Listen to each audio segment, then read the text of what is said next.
And there's been a major break in figuring out what caused EgyptAir Flight 804 to crash on Thursday, killing all 66 people on board.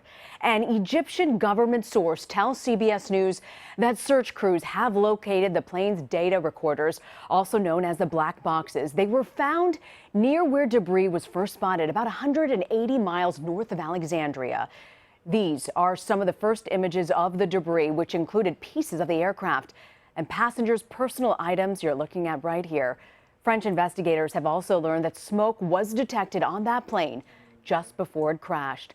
Our Holly Williams joins us from Alexandria, Egypt. Holly, tell us, have they physically found these black boxes? What's the latest?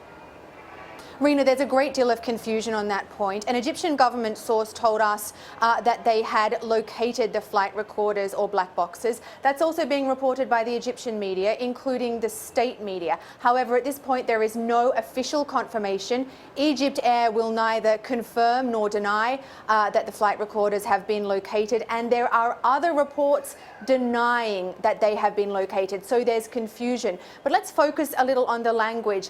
The government source that we've spoken to is using the word located, not retrieved. Now, this is speculative, but it could mean that they are picking up pings from the beacons on those flight recorders or black boxes, certainly not that they have the flight recorders in their hands. And why the focus on the flight recorders or black boxes? Well, because they could tell us definitively what went wrong on EgyptAir Flight 804 before it plunged into the sea, because when you have the black boxes, you have the audio recording from the cockpit in those crucial few minutes before the crash, as well as other data from the aircraft.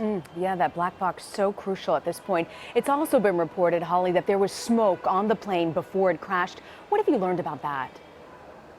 Well, U.S. government sources have told us that the information that they have indicates that there was smoke on the plane and that it may have come from one of the plane's engines. Also, AV Herald, which is a respected aviation industry website, has published data which appears to show automated transmissions from the plane in the last few minutes before it fell off the radar. And those transmissions seem to show indications that there was smoke in the bathroom and the avionics bay, as well as alerts from the plane's flight control systems. Now, that suggests some kind of catastrophic event. As to what kind of catastrophic event, at this point, we simply don't know.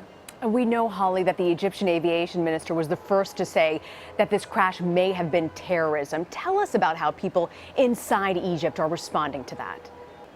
Well, the minister didn't say that was a matter of fact. In fact, he said he couldn't say for sure what had happened. He made that very clear. But he said that in his opinion, the most likely cause of this crash was terrorism. Remember also that back in October, a Russian passenger plane was brought down here in Egypt by a suspected bomb, killing all 224 people on board. And ISIS later claimed responsibility for that incident. And that has led many people to believe that terrorism is the most likely cause. But let's be very clear here. There are several possible causes. One is mechanical or structural failure on the plane. One is human error, and one is terrorism. And at this point, none of them have been ruled out. And regardless of whether it's terrorism or mechanical, these aviation issues continue to plague the country with tourism and even their currency. Our Holly Williams in Alexandria. Holly, thank you so very much.